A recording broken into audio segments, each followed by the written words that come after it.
नमस्कार, अपना प्रदेश उत्तर प्रदेश देख रहे हैं आप। आपके साथ मैं हूं खुशबू पांडे। बुलेटिन की शुरुआत करेंगे बड़ी और अहम जानकारी के साथ। करेंगे बड़ी जानकारी सामने आ रही है लखीमपुर खीरी कांड से जुड़ी बड़ी खबर। आशीष मिश्रा को सुप्रीम कोर्ट से जमानत मिल गई है। सुप्रीम कोर्ट ने अंतरिम जमानत को पूर्ण माना है। ट्रायल कोर्ट को सुनवाई में तेजी लाने के निर्देश भी जारी कर दिए गए हैं। लखीमपुर खीरी हिंसा का मुख्य आरोपी हैं आशीष मिश्रा। तो ये बड़ी खबर लखीमपुर खीरी कांड से जुड़ी आपको दे रहे हैं। आशीष मिश्रा को सुप्रीम कोर्ट से जमानत मिली है। सुप्रीम कोर्ट ने अंतरिम जमानत को यहां पर पूर्ण माना है।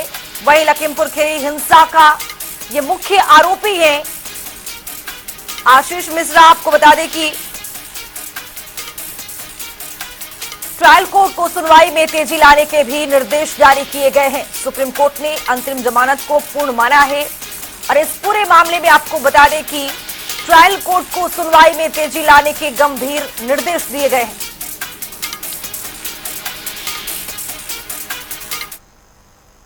बुलेटिन में आगे बढ़ेंगे। उत्तर प्रदेश में कांवड़ यात्रा के मार्गों पर मौजूद दुकानों के सामने नेम प्लेट लगाने के आदेश से विवाद खड़ा हो गया था।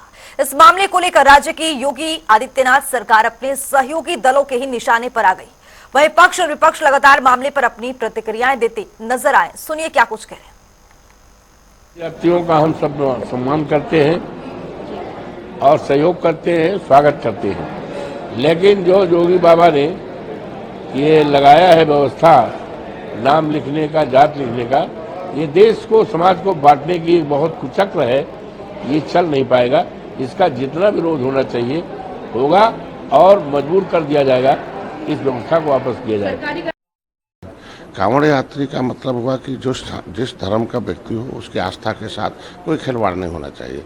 पता चला कि कोई ढाबे का नाम कुछ अलग लिखा है, अंदर उसके साथ उनके धर्म के साथ वो छेड़छाड़, मतलब उनके, मान लीजिए आज ही कोई मुस्लिम का त्यौहार हो, मान लीजिए काबा जाते हैं, मक्का मदीना जाते हैं और उस पर उनका कोई खान का ढाबा हो और उसके अंदर तौबा तौबा कहने वाली वस्तु मिल जाए, तो क्या अभी तो पूरी दुनिया में मुसलमान हंगामा कर देंगे।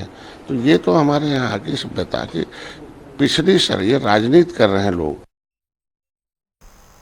पहले नाम बताओ और फिर दुकान चलाओ। कांवड़ मार्ग को लेकर योगी सरकार के इस आदेश पर सुप्रीम कोर्ट ने अंतरिम रोक लगा दी है, जिसे लेकर कांग्रेस प्रवक्ता अंशु अवस्थी का एक बयान सामने आया है। इस फैसले का स्वागत करते हुए अंशु अवस्थी ने सरकार पर जमकर निशाना साधा है। माननीय उच्चतम न्यायालय ने उत्तर प्रदेश की योगी आदित्यनाथ सरकार के जहरीले आदेश के ऊपर रोक लगाकर इस देश के भाईचारा और अमन को कायम किया है, उसको मजबूती दी है।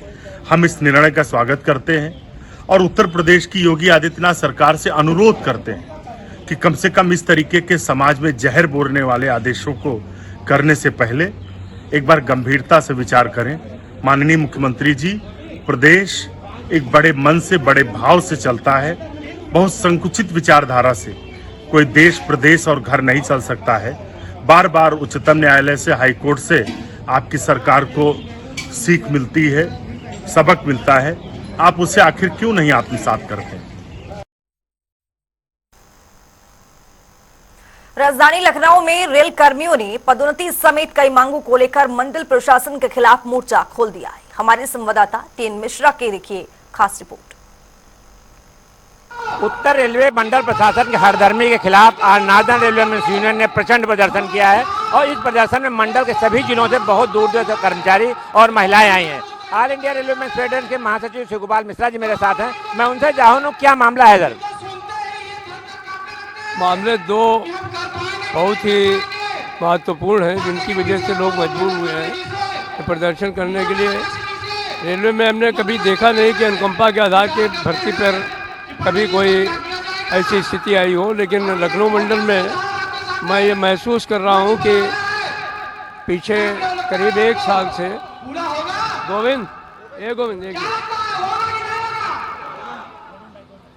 मैं महसूस कर रहा हूँ कि पिछले 1-1.5 साल से जो है वो अनुकंपा के आधार पर जो भर्ती का मामला है उसको एन के प्रकार टालने की कोशिश हो रही है। और यहाँ के अधिकारियों का कुछ ऐसा जो है वो लग रहा है कि आप लोग बोल लो, उसके बाद में बात करूँ। ये कुछ ऐसा अनुभव हो रहा है जैसे कि वो कोई चीज़ दान में दे रहे हों किसी को या ऐसा कर रहे हों। हमने ऐसा अनुभव नहीं किया कि इन लोगों को ये महसूस हो कि जो साथियों का मृत्यु हो गया है उनके मृतक आश्रित की नौकरी उनको मिलनी चाहिए। तो ये एक बहुत बड़ा मुद्दा है। इसका कारण दो हैं। एक कारण तो ये है कि उसमें हमारे तमाम जो प्रमोटी कोटे के लोग हैं 15 साल से 20 साल से वेट कर रहे हैं। अभी पीछे 180 पोस्टें निकाली गई जो है TCBC के लिए उनको घटा करके 80 कर दिया गया, सिर्फ इसलिए कि जो है वो सरेंडर करना है वो हायर ग्रेड पोस्ट में कर दिया जाएगा। डायरेक्ट कोटे में जितने लोग लेने चाहिए उससे ज़्यादा डबल लोगों को ले लिया गया है। तो ये सब जो नीतियों के खिलाफ और उसके खिलाफ मामले हो रहे हैं, उससे जो प्रमोशन पाने वाले जो साथी हैं वो भी त्रसित हैं और जो जिनका जो है वो मृतक आश्रित में नौकरी मिलनी चाहिए वो भी नहीं उनको मिल रही है। ये जो चीज़ें हैं मैं समझता हूँ कि बहुत ख़राब हैं। मंडल प्रबंधक को कई बार मैंने भी कहने की कोशिश की कि भाई ये चीज़ें अच्छी नहीं हो रही हैं। तमाम जगहों पर ये प्रॉब्लम्स थी, सब जगह ठीक हो गई हैं, लेकिन लखनऊ डिवीज़न जहाँ सबसे अच्छी थी वहाँ ख़राब होने का काम हुआ है। तो ये एक मजबूरी है लोगों की कि लोग आकर के यहाँ पर प्रदर्शन कर रहे हैं इस धूप में। ये प्रेजेंट प्रदर्शन मैं समझता हूँ कि मंडल रेल प्रबंधक की भी कुछ उनको भी जो एक संवेदनशीलता जगाने का काम करेगा और वो लोगों के प्रमोशन भी कराएंगे जिनके प्रमोशन ड्यू हैं और लोगों को जो है वो CG अपॉइंटमेंट भी मिलने का काम होगा। मतलब लेकिन टीए और ओटी जैसे छोटी छोटी चीज़ें जो हैं ये तो मंडल स्तर पर दूर हो जानी चाहिए, जिन पर आपको मतलब हस्तक्षेप जरूरत नहीं थी, लेकिन मजबूरी क्या ये भी लोगों नहीं मिल पा रहा है? कर्मचारी इसको लेकर आंदोलित हैं। हाँ बिल्कुल नहीं मिल पा रहा है। टीए रोक दिया जाता है, ओटी रोक दिया जाता है, कह दिया जाता है कि हमारे पास पैसे नहीं हैं। बाकी सारी चीज़ों के लिए पैसे हैं। इनके जो ख़ास तौर पर कार्यक्रम हो इनके बाहर से लोग आवें, कोई उद्घाटन होना हो, कोई अमृत भारत स्टेशन का उद्घाटन होना हो तो उसमें लाखों रुपए खर्चा होता है, उसके लिए सब पैसे हैं। लेकिन जो कर्मचारी है उसके लिए पैसे का अभाव बताते हैं। तो ये कर्मचारी जो अपने हाड़मास खून पसीना बहा करके रेलें चलाने का काम कर रहा है वो इनकी जातियों को बर्दाश्त नहीं करेगा। अभी तो शुरुआत है। एक चीज़ सर बता दीजिए मैडम कि पेंशन को लेकर के लगातार जो है अभी वित्त सचिव के साथ आज बैठक हो चुकी है और कर्मचारी लगातार इसको लेकर मांग भी कर रहे हैं और आपका सबसे बड़ा है ये मुहिम है पेंशन की, इस पर आगे क्या रणनीति है? अभी तो मुझे लगता है कि पीछे जो बैठक हुई है 15 तारीख को, उसके आधार पर मैं कह सकता हूँ कि कल शायद इसका कुछ निदान सामने आ जाना चाहिए। हमने उनको साफ तौर पर कह दिया है कि कर्मचारियों को, सरकारी कर्मचारियों को 50% से कम पेंशन और उसके ऊपर डियरनेस रिलीफ जब तक नहीं दिया जाएगा तब तक उनको संतोष नहीं होगा। तो अगर सरकार चाहती है कि सरकारी कर्मचारी ठीक तरीके से काम करें और अपने जो उनका एक तरीके से स्ट्रेस फ्री माहौल में काम करें तो उनको निश्चित तौर पर अपने जो तनख्वाह है उसका 50% उनको 50% DA और 50 उसके ऊपर डियरनेस रिलीफ का पेमेंट करना पड़ेगा। मुझे आशा है कि कल बजट में इसके बारे में कुछ न कुछ जरूर अनाउंसमेंट होना चाहिए। Thank you. तो ऐसे शिव गोपाल मिश्रा जिनका सीधे से कहना है कि कर्मचारियों की मांगों को लेकर के लगातार जो है करते रहेंगे और जो समस्याएं हैं वो दूर होंगी। और कल जो है बजट से बहुत उम्मीद है कि बजट में पेंशन संबंधी कुछ न कुछ घोषणा होगी और इसको लेकर के बहुत उत्साहित हैं। अब ये माना जा रहा है कि जो अगर बजट से इनको राहत मिलती है तो लाखों कर्मचारी रेल कर्मी जो है राहत महसूस करेंगे और उसके बाद जो है उम्मीद है कि तमाम कर्मचारियों की समस्याएं दूर होंगी। कैमरा पर्सन रियाज के साथ TN मिश्रा, जनता टीवी, लखनऊ। बुलेटिन में आगे बढ़ेंगे। आज महादेव का प्रिय महीना सावन की शुरुआत हो चुकी है। इस बार सावन के पहले दिन की शुरुआत सोमवार से हो रही है और सावन महीने की समाप्ति भी सोमवार के दिन से ही हो रही है। साथ ही इस बार सावन माह में कुल 5 सोमवार होंगे और पहला सोमवार आज है। इस रिपोर्ट के जरिए देखिए।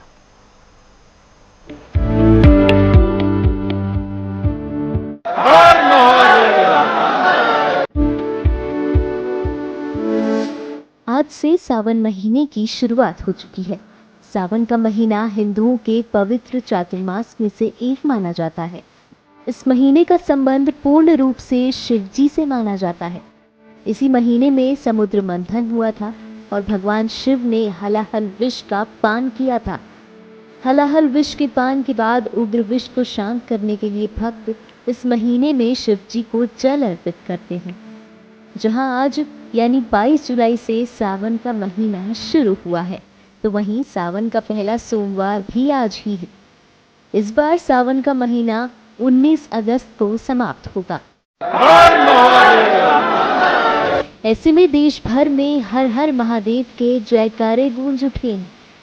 सुबह से ही मंदिरों में भक्तों का तांता लगा है।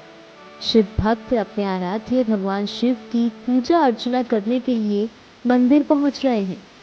ये तस्वीरें हैं उज्जैन के महाकालेश्वर मंदिर की, जहां सावन महीने के पहले सोमवार को उज्जैन के महाकालेश्वर मंदिर में भोले बाबा की पूजा अर्चना की गई। पुजारियों ने पारंपरिक मंत्रोच्चार, भजनों के साथ आरती की और भोग लगाया। जय महाकाल। बाबा महाकाल के दरबार में श्रावण मास महाउत्सव प्रारंभ हो चुका है। बाबा महाकाल के पट खुलने से ही लगाकर भगवान की पंचामृत महापूजा की गई है। दूध, दही, घी से भगवान को अभिषेक किया गया है। भगवान महाकाल का श्रृंगार चल रहा है। भगवान महाकाल जो शिव भक्त आज के दिन बाबा महाकाल के दर्शन कर लेते हैं, उनके समस्त कामनाएं पूर्ण हो जाती है। और बहुत वर्षों के बाद में ऐसा सहयोग बना है कि श्रावण के दिन ही बाबा महाकाल का सोमवार आया है, इसलिए भक्त लोगों के अंदर काफी उत्साह है और बाबा महाकाल के दर्शन कर अपने आप को धन्य मान रहे हैं। जय महाकाल। जहां उज्जैन में बाबा महाकाल की पूजा अर्चना की जा रही है, तो वहीं अयोध्या के नागेश्वर नाथ मंदिर में भी श्रद्धालु भगवान शिव की पूजा अर्चना करने के लिए पहुंच रहे हैं। आज श्रावण का पहला सोमवार है और बाबा की पूजा करने के लिए आए हैं। श्रावण भर यहीं पर अयोध्या वास करेंगे। पूरे श्रावण भर बाबा को जल चढ़ाना है, उसी के लिए आए हैं कलकत्ता से। कल ही आया, श्री राम जी के दर्शन हुए, तो आज श्रावण मास का पहला सोमवार था, इसलिए हम सब पूरा परिवार रुके और बहुत ही भव्य तरीके से बाबा के दर्शन हुए हैं। बड़ा ही प्रसन्नता है और इस बार सावन में 5 सोमवार हैं, इससे अच्छा शिव भक्तों के लिए कुछ ही नहीं है। बहुत ही अद्भुत दर्शन हुए हैं महाराज जी के। जिस हिसाब से भीड़ थी उस हिसाब से कोई समय ही नहीं लगा है। सब बाबा की कृपा है, सबके ऊपर कृपा बरसाए रखे। हर हर महादेव।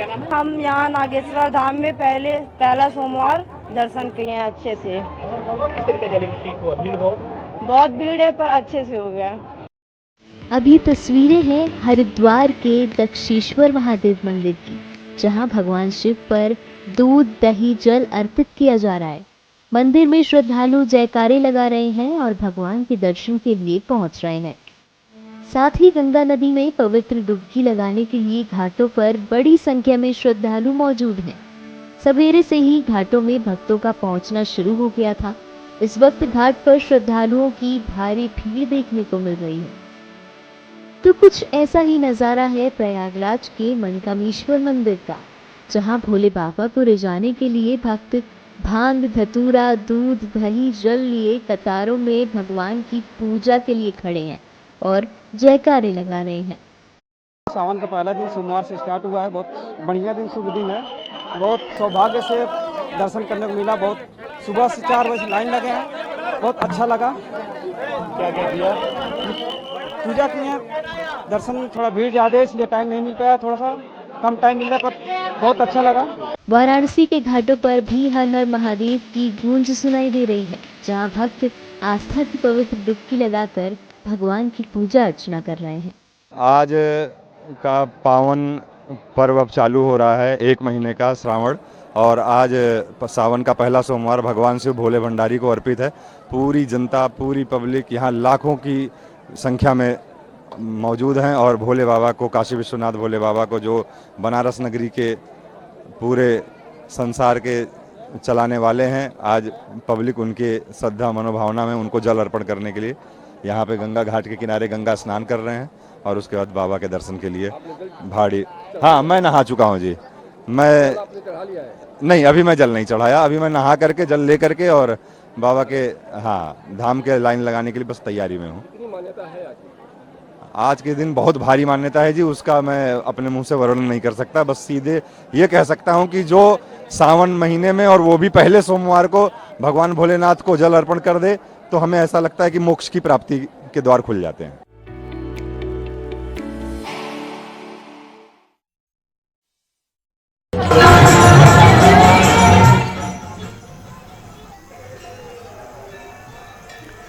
तो ये तस्वीरें तस्वीरें जगह जगह से आई है। आज सावन का पहला सोमवार है और पहले सोमवार के दिन यहाँ पर लोगों में भारी उत्साह देखा क्या है, आस्था का जनसैलाब देखा क्या है। लखनऊ की तस्वीर देखिए, किस तरह से लोग पूजा अर्चना करने के लिए मंदिर में पहुंच रहे थे। नोएडा की भी तस्वीरें कुछ इस तरह की है कि यहाँ पर सुरक्षा व्यवस्था के चाक चौबंद किए गए हैं मंदिर के आसपास। बरेली की तस्वीरें देखिए, लंबी लंबी कतारें देखी जा रही है। लोग मंदिर में पूजा अर्चना के लिए यहाँ पर लंबी लंबी कतारें लगाए हुए हैं। आपको बता दें कि रायबरेली की भी तस्वीरें कुछ इसी तरह की बयां करती हुई अपने आप में। फतेहपुर में देखिए किस तरह से यहाँ पर मुख्यमंत्री ने जलाभिषेक किया है। और कासगंज की तस्वीर देखिए, भारी जनसैलाब देखा जा रहा है। मंदिरों में लोग आज पहले सोमवार, सावन के पहले सोमवार के दिन लोग भगवान का पूजा अर्चना करने के लिए पहुंच रहे हैं और यहाँ पर जलाभिषेक करने के लिए पहुंच रहे हैं। कुशीनगर की भी तस्वीर देखिए, भारी भीड़ देखी जा रही है। तस्वीरों में किस तरह से लोगों में उत्साह दिख रहा है और बदायूं की भी तस्वीरें कुछ इसी तरह की बयां करती हुई अपने आप में। तो ये जगह जगह की तस्वीरें आई हैं। सावन का आज पहला सोमवार और पहले सोमवार के दिन देखिए किस तरह से आस्था में लोग डूबे हुए नजर आ रहे हैं। शिव भक्त मंदिर में जाकर के जलाभिषेक कर रहे हैं, पूजा अर्चना कर रहे हैं, आशीर्वाद ले रहे हैं।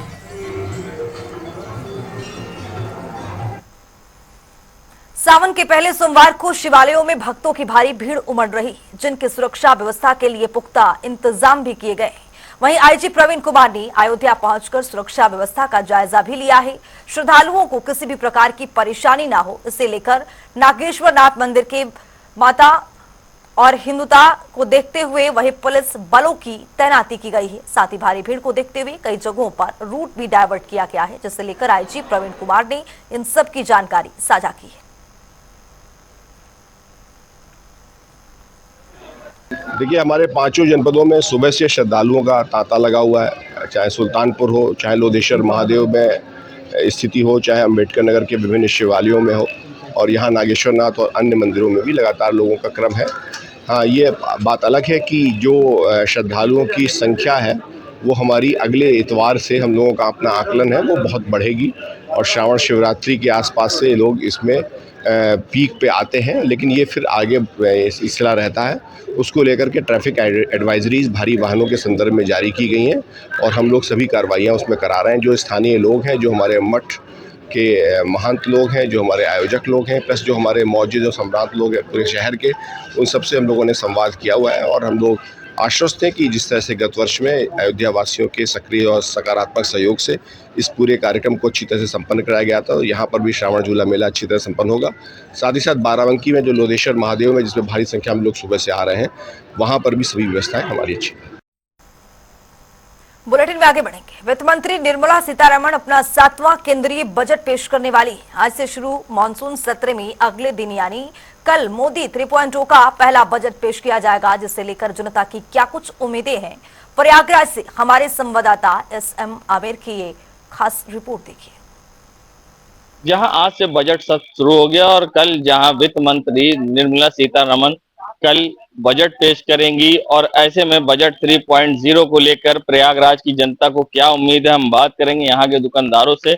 हमारे साथ व्यापार मंडल के अध्यक्ष भी, ये बताइए इस बार क्या उम्मीदें हैं, बजट से कल पेश होगा और किस तरह से आप लोग को उम्मीदें हैं? देखिए, एक व्यापारी को तो उम्मीद सब अपने लिए होती है सबसे पहले कि पेट्रोल डीजल का रेट कम हो जाना चाहिए, ट्रांसपोर्टिंग में हम लोगों को छूट मिल जाएगी और अनाज सस्ता होना चाहिए जिसमें सभी लोगों के लिए आराम हो और मध्यम वर्ग के लिए जो भी कम से कम जो चीजें हो सकते हैं वो हो जाए। देखिए, इनका कहना है कि जिस तरह से ट्रांसपोर्टेशन में छूट हो, पेट्रोल डीजल और साथ ही जो राशन है उसके लिए भी सोचना चाहिए कि उसके दाम कम हो। बजट आम मध्यम वर्ग के लोगों को सोचते हुए पेश करना चाहिए। फिलहाल आगे हम और लोग से भी बात करते हैं, आपको दिखाते हैं क्या कहना है उनका। कल आने वाले बजट सत्र को लेकर और क्या कुछ कहना है व्यापारियों का, हम उनसे बात करेंगे। हमारे साथ कुछ और व्यापारी हैं। कल भाई साहब बजट आ रहा है, इस बार क्या उम्मीदें हैं आप लोग को बजट से? किस तरह का बजट होगा, कितना फायदा होगा? इस बार हम लोग को विशेष रूप से मध्यम वर्ग के लिए उपेक्षा है कि अच्छा बजट आना चाहिए और मध्यम वर्ग जो इस समय इनकम टैक्स से परेशान रहता है उसके लिए 80C के अंदर 1.5 लाख का अभी तक है, उसको बढ़ा करके उम्मीद है कि 2.5 लाख 3 लाख करना चाहिए, जिससे कि मध्यम वर्ग थोड़ा सा जो है टैक्स से राहत मिले दूसरा रोजगार के विषय में रोजगार सृजन संबंधी टैक्स होना, ये बजट होना चाहिए। तीसरा बात करेंगे आगे, आपको क्या लगता है किस तरह का बजट होना चाहिए, किस तरह की उम्मीदें हैं? ये है कि लोगों को पहले नौकरी पे ध्यान देना चाहिए सरकार को बजट का, उसके बाद में ये हमारी गैस सस्ता हो, पेट्रोल सस्ता हो, जिससे जो है हमारा लेडीजें परेशान रहती हैं रसोई गैस के लिए। इस वजह से थोड़ा लेडीजों में भी ध्यान देना चाहिए हम सरकार को। लगातार लोग बात कर रहे हैं कि अनाज सस्ता हो, पेट्रोल सस्ता हो, क्या लगता है जो कल बजट आएगा लॉलीपॉप होगा या फिर उम्मीदें किस तरह की है? ये तो लॉलीपॉप ही लग रहा है, कोई खास बजट पे नहीं समझ में आ रहा। महंगाई इतनी हो रखी है, कमर तोड़, और बिजनेस एकदम बिल्कुल जीरो पे, काम धंधा चल नहीं रहे हैं लोगों की, कैसे आगे प्रगति होगी? देखिए किस तरह से व्यापारियों का कहना है, कुछ लोगों की मांग है कि बजट में कम होना चाहिए दाम, और कुछ लोग कहना है कि ये लॉलीपॉप भी होगा। फिलहाल कुछ और लोगों से बात कर लेते हैं, क्या उनकी सोच है, कल के बजट को लेके क्या उम्मीदें हैं। जैसे कि कल बजट आ रहा है और ऐसे में अब सर्राफा व्यापारियों का क्या कहना है, जैसे अन्य व्यापारियों का कहना था कि बजट से बहुत उम्मीदें होने के शायद फायदा हो, मगर कुछ लोग कहना था कि लुभावने भी होंगे। इस बार जो बजट आ रहा है कैसा लग रही उम्मीद, कल निर्मला सीतारमण बजट पेश करेंगी 3.0, क्या उम्मीदें लग रही? भैया लग रहा है कि महंगाई बढ़ती जा रही है, कारोबार खत्म होता चला जा रहा है, और दिन पे दिन जो ये सरकार कर रही है तो व्यापारी परेशानी होते चले जा रहे हैं। बजट आएगा फिर महंगाई बढ़ेगी, सस्ता होने का कोई चांस नहीं दिख रहा है कि कहीं कुछ गुंजाइश हो, कोई उम्मीद नहीं है। कारोबारी आदमी जितने कारोबारी है सब परेशान है। क्योंकि इनका कहना था कि जो कारोबारी को उम्मीदें थी बजट से वो नहीं है, क्योंकि बजट फिर से आएगा, फिर महंगाई बढ़ेगी और उसका बोझ सीधा कारोबारी पे पड़ेगा। और जिस तरह से लोगों में बजट को लेके कुछ खास उम्मीदें नहीं दिखाई दी, निराशा लोगों में दिखाई दी है, ये तो अब कल बजट पेश होने के बाद ही पता चल पाएगा कि कितनी लोगों को राहत मिलती है या फिर महंगाई बढ़ती है। जनता टीवी के लिए सैयद मोहम्मद आमिर, प्रयागराज। तो चलिए इस बुलेटिन में अभी के लिए इतना ही। देश और दुनिया की तमाम खबरों के लिए बने रहिए जनता टीवी के साथ।